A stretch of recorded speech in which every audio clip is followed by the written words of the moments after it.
오늘 방송은 이거예요. 아프리카 소년병. 어른으로서 우리가 아이들에게 어떤 사회를 보여주고 있는가인 거죠. 오늘 방송이 유진스 사건 속 어른들입니다. 유진스 사건 전반에 대한 얘기가 아니에요. 저는 유진스 사건의 전반에 대한 내용들은 알고 있지만 방송에 뛰어들어야 되겠다라고 하는 생각 자체를 하지 않고 있었어요. 그러다가 유진스 사건에서 처음으로 메시지를 낸 게 2024년 9월 11일, 이때가 유진스 아이돌이 스스로 이 사건에 등장했죠. 그죠? 인터넷으로 입장문을 올리는 영상을 찍었는데 올린 영상이 순식간에 바이럴을 타고 영상들이 막 날아다니기 시작했어요. 유진스 아이들의 메시지라고. 이게 그때 제가 찾은 것만 16개 정도 되죠. 그 이후에 더 찾았는데, 그리고 원본이 사라졌어요. 복사본들만 남아서 그 메시지를 전달을 계속하고 있었죠. 이 영상에 대해서 제가 실제로 확인을 하고, 그리고 찾아보는 자료를 16개 이상 찾아보고, 그 다음에 이진우 기자님한테 메일 보내서 방송했었던 내용의 일부를 제가 써도 되겠느냐라고 하는 요청을 보내고, 그 다음에 그걸 받아서 올렸던 영상이 어떤 자의 음모, 전홍준 대표님 유진스 아이들의 최후 통첩이에요. 이게 유진스 사건에 제가 처음 뛰어들었던 영상입니다. 그때 우리가 봤던 그곳은 제가 지금 하고 있는 이 정도의 화면에 광량도 안 나오는 곳이었죠. 그곳이. 그런 곳에서 아이돌이 너무도 정갈하게, 너무도 정제된 메시지를 발표를 하고 그 원본 영상을 올렸는데, 그 원본 영상은 팍 하고 퍼지고 원본 영상 자체가 없어졌어요. 그래서 제가 이거에 어른들의 도왔다라고 하는 이 행위가 뭐냐, 계약을 아는 사람들이라면 창피한 짓 한 거 아니냐, 사과해야 되지 않느냐 라고 하는 메시지를 보냈던 거예요. 근데 한번 돌아봅시다. 이게 2024년 9월 11일이었어요. 오늘 2024년 12월 27일입니다. 이때 도왔다는 자들, 그 아이들의 진정성에 반응했다는 어른들 들어보신 적 있나요? 추정은 하고 있죠. 그 어른들 다 어디가 있어요? 팀 버니즈님들, 저 공격했던 분들, 진정성 있는 메시지라며 그것까지 왜 어른이, 피곤한 꼰대가 왜 참견하냐며. 그 어른들 다 어디가 있는데, 그 어른들 다 어디가 있어요 지금? 본인들이 내가 자랑스럽게 저 아이들의 저 안타까운 심정에 반응했다, 미안하다, 이 정도까지 사태가 확대될 줄 몰랐다 라고 나섰던 어른들이 어디 있어요? 당신들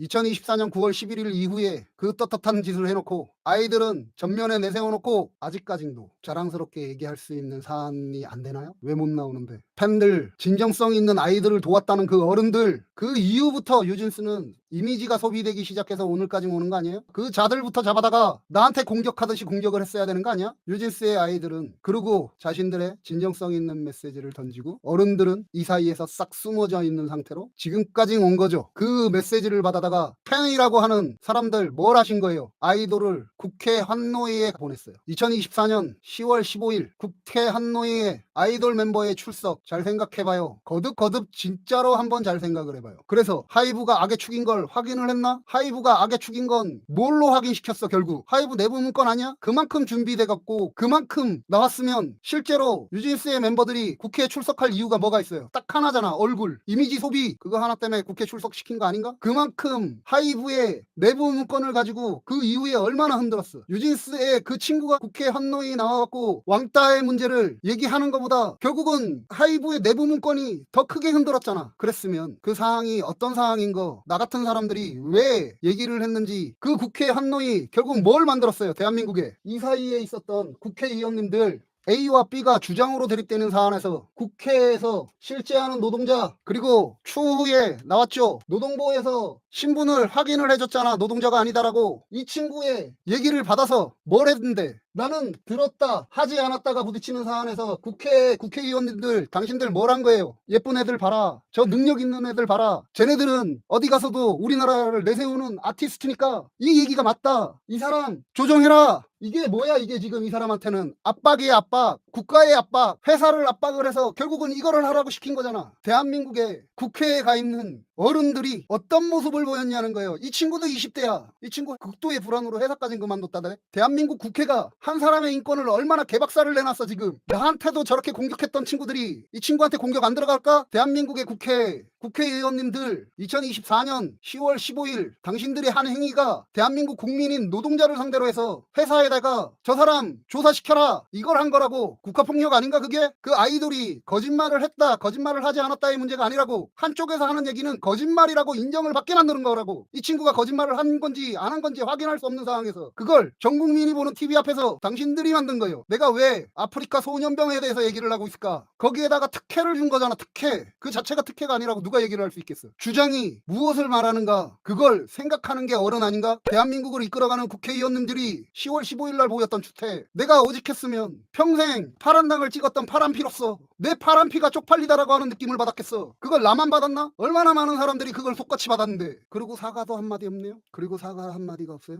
이제 탄핵 정국에 이제 물 들어와 버렸네. 대한민국의 모든 사람은 잊어도 나는 못 잊어요. 나는 꾸준히 당신들한테 사과를 요청해 갈 겁니다. 대한민국의 국회를 스스로 바닥까지 떨어뜨려서 젊은 친구들한테 그런 모습을 보였어요. 2024년 10월 15일이 얼마나 어른이 어른으로서 가장 부끄러운 모습을 보였는지 한번 생각해 봐요. 주장과 주장이 대립되는 사안이에요. 내가 지금 아이돌이 거짓말을 했다, 아이돌이 나빴다라고 얘기를 하나? 서로가 주장이 대립되는 상황이었어요. 서로가 주장이 대립되는 상황. 그걸 뭘 한다고 회사를 압박하고 관련 청을 압박하고, 그래서 누군가의 주장은 거짓으로 만드는 형태를 만들어요. 거기서 대한민국의 공정성이 살아있다라고 느끼겠어, 무너졌다라고 느끼겠어요? 창피한 거 빨리 털고 갑시다. 그리고 그 친구는 극도의 불현 증세로 퇴사했대요. 당신들이 보인 국회에서의 그 추태에 의해서. 이게 이지매예요. 이지매. 왕따. 누군가 회사에서 자신이 왕따를 당했다라고 피해를 호소하러 나왔는데 그날 국회의원들이 한 사람의 인권에 왕따를 한 거라고. 저 매니저의 인권에.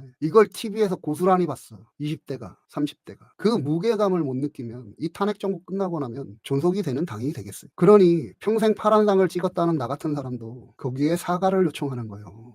스스로들이 지켜왔던 가치잖아. 민중의 가치, 인권. 세상 어떤 것에서 무너지면 안 된다. 인권. 이게 가장 핵심 아니야? 이 친구의 입장, 매니저의 인권은 어디가 있는데 누군가가 자살할까봐 걱정한다고. 나는 이 친구가 자살할까봐 걱정되던데 그 순간 팀 버니즈에 절 공격해 들어오셨던 분들, 당신들의 행위가 그렇게 보이게 만든 거예요. 그런데 또 고소한다 그러대? 나도 이제 또 다시 이제 리스트에 올라가겠지, 그죠? 한번 이 진짜 가진 거라곤 자존심 하나밖에 없는 사람이 어디까지 나갈 수 있는지 내가 보여줄게요. 그리고 국회의원님들, 제가 당신들한테 쪽팔릴 일은 없을 겁니다. 근데 당신들은 지금 저한테 쪽팔립니다. 창피해요. 그날 당신들이 했던 행위가 그거였다고. 누군가의 인권을 개박살내는. 나는 우리의 인권이 지켜지는 사회를 위해서 당신들한테 투표를 해왔던 사람이에요. 그리고 2024년 12월 29일 날 아이돌 친구들은 6개항을 들어서 계약 해지를 통보했죠. 2029년 7월까지 계약되어 있는 친구들이 2024년 12월 29일 자정부로 우리는 더 이상 어더오 소속이 아니다. 어더오는 우리한테 잘못한 것들이 있다.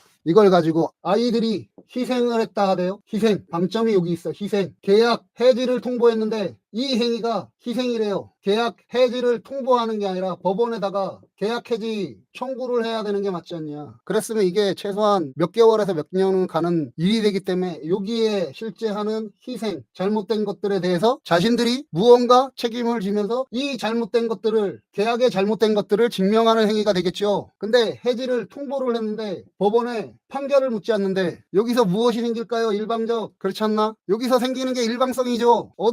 지금 신분 확인 요청한 거잖아. 신분 확인. 우리는 아직 이 친구들이랑 계약이 되어 있다. 신분 확인해달라. 이 조심성과 차이는 뭘까? 여긴 조심성이 안 보이는데 아예 희생의 의미도 안 보이고. 그러니 이걸 가지고 산업계 전반에서 지금 이거 관련해서 이거는 아닌 것 같다라고 하는 형태의 메시지들을 지금 계속 보내고 있잖아요. 위기감이 느껴지는 거거든. 계약이 일방적으로 저렇게 무시될 수 있냐? 계약이라는 게 뭔지를 아는 사람들이 이게 지금 되게 말이 안 되는 사안인데 말이 되는 사안이라고 얘기를 해요. 그러니까 당황스러운 거야, 이 상황들이. 그런데 이런 형태인데 2024년 12월 25일 정치 시사 프로에서 이렇게 나는 풀이 성년했던 친구를 소속사 몰래, 지금 나오고 있는 얘기가 그거죠. 어도 몰래 17일인가 19일인가 만나갖고 영상 찍고 25일날 방송을 한 거죠. 그러니 내가 김현정의 뉴스쇼, 오늘 이게 두 번째 방송이에요. 김현정의 뉴스쇼는 탄핵에 관련해서 정당성을 얘기할 수 있는 형태를 잃었다, 가치를 잃었다라고 얘기를 하는 거잖아. 나는 풀이다. 풀이 인정. 그걸 누가 증명한 거야 지금? 방송이 증명한 거야. 왜냐고? 방송이 이 친구들을 어도 모르게, 소속사 모르게, 계약자 모르게 나는 풀이다. 방송 출연시켜버린 거잖아. 여기서 뭐가 달라요? 그 방송의 힘이지, 권력이지. 대한민국 국회는 A, B 주장 있는 사안에서 얘한테 뭘 했어? 압박을 한 거잖아. 뭘? 국가기관을 동원해서 관련 청한테 얘기했던 게 그 내용이잖아. 그리고 회사를 상대로. 그게 압박이지. 이 친구한테는 얼마나 큰 압박이었을까? 이 주장이 판단이 나와 있는 사안이 아니었는데 국회의원들이 이 짓을 한 거예요. 그리고 방송이 똑같이 A 주장, B 주장, A 계약 무효, 계약 유효 이 판단은 지금 신분 확인 요청으로 법원에 이 사람이 한 거지. 그죠? 근데 방송인 지금 여기서 뭘 한 거야? 얘네들 몰라. 얘네들 몰라. 니네들 몰라. 그래서 계약에 관련되는 사안이니까 유진스 팀명이 안 나오고 회사 어도가 안 나오는 거 아니? 그걸 뭘 했어 지금? 똑같은 형태네? A와 B가 주장을 하고 있는데 한쪽은 관련 청과 회사를 압박을 해서 조정시켜라. 한쪽은 방송을 통해서 계약 모르겠어. 그리고 방송을 시킨 거 아니에요? 이게 유진스 사건에서 제가 본 우리 사회의 어른들의 모습입니다. 2024년 9월 12일 아이들을 도왔던 그 자랑스러운 어른들 다 어디가 있어요? 2024년 10월 15일 국회 한노위의 어른들 어떤 모습을 보였어요? 2024년 12월 29일 아이들이 계약 해지 통보를 할 때 주변의 어른들은 어떤 모습들이었을까? 그리고 2024년 12월 25일 오늘 특집 2부인 내일까지 대상이 되는 김현정의 뉴스쇼 관계자들 어떤 모습을 보였어요? 아프리카의 소년병들 그 친구들한테 누가 어른이 될 수 있을까? 누가 어른으로서 다가갈 수 있었을까? 지금 아이돌의 이 일련의 흐름에서 본인들이 스스로 사건의 일부로 들어가는 그 순간부터 시작해서 결국은 대미를 찍고 소속사와 얘기 없이 방송까지 출연하는 이 사건까지 이르는 때 어른들 뭘 하신 분들이에요. 얘기 드렸던 대로 저는 어린 날에 너무 어린 나이에 사회생활을 시작하다 보니까 안 좋은 어른들을 너무 많이 만났어요. 그래도 50대인 제가 얼굴을 드러내도 될 정도로 세상을 살 수 있게 해줬던 분들이 그 사이사이에 어른으로서의 역할을 해주신 거예요. 그래서 제가 50대인 제가 10대, 20대, 30대, 40대 친구들한테 응원을 하고 있어요. 이 위험한 현장에서도. 그리고 방송을 통해서 계속 젊은 층한테 어른들한테 휘둘리지 말라라고 하는 메시지를 보냅니다. 피프티 키나시 돌아오기 전에 복귀 전에 그 내 친구들한테 제가 메시지를 냈을 때 했던 얘기가 이 얘기입니다. 본인들의 삶을 지켜라. 본인들의 삶을 지키셔야 한다. 그리고 키나시는 돌아와서 본인의 삶을 지켰죠. 물어볼게요. 뉴진스 친구들 응원한다는 오늘 나랑 오랜 댓글로 막 했던 분 저보다 선배라고 하던데 선배님 아이돌의 이미지가 이렇게 소비되어 왔는 과정에 뭘 하셨습니까? 저는 아이돌이 계약 해지를 한다라는 발표를 하기 전까진 그래도 아이돌을 응원하고 지키는 쪽에 있었습니다. 그래도 저는 팀 버니즈의 일부 커여운 토끼짱 그 채널을 중심으로 한 팀 버니즈들한테 공격을 받고 있었죠. 저는 아이들한테 공격적인 메시지를 내지 않습니다를 방송 중에 몇 번을 했는지는 몰라요. 저는 이러고 유진스의 이미지와 아이들을 지켰습니다. 근데 저보다 선배님이라고 하시는 그 선배님 팬으로서 아이돌의 이미지가 이렇게까지 소비될 때 뭘 하셨습니까? 뉴진스의 진심을 돋는다는 그 어른들 당신들은 뭘 했는데 국회의원님들 20대 매니저의 인권을 박살낸 국회의원님들 당신들은 젊은 세대에 뭘 하신 분들입니까? 그리고 정치 시사 뉴스 김현정의 뉴스쇼 진행하는 진행자 포함 방송국 분들 당신들은 20대 젊은 층에게 어떤 메시지를 전달시킨 겁니까? 계약은 부정당해도 된다. 계약을 부정해도 된다.